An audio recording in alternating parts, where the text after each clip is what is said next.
So if biometrics in the earbud are to be widely adopted, it really requires two things. You have to get valuable measurements from the ear, especially things that are differentiated from what you can get on your watch. Watch is already an all-day device. I can get my heart rate off my watch. So there's really no value in stuffing a heart rate sensor in my ear. It's more valuable to have sensors in your ear that can't be replicated on the list. And you need earbuds that are otherwise being worn for longer and longer periods of time. But when we talk about biometrics in the ear, we also have to have an ecosystem discussion, because it's not enough just to have numbers thrown at you. All right, if I've got pulse rate, all right, when I'm running, I'm concerned about my pulse rate.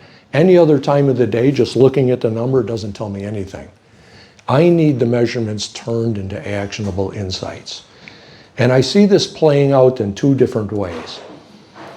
One is with specific use cases by individual brands. I'll give two examples here.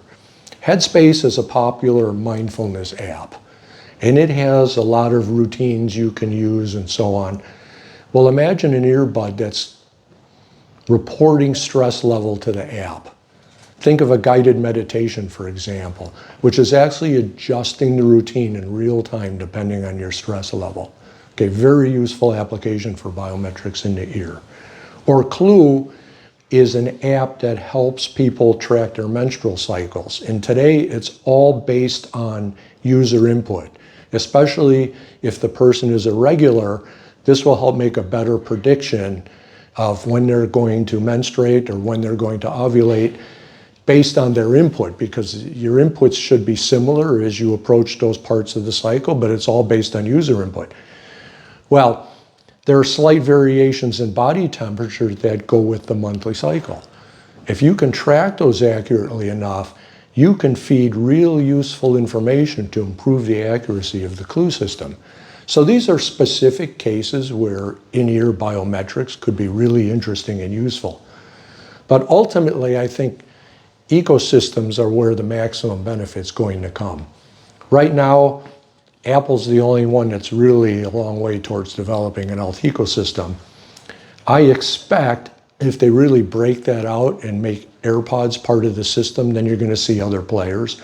Android would be a natural to do this, because the best insights and the best data come when you're getting data from different sources.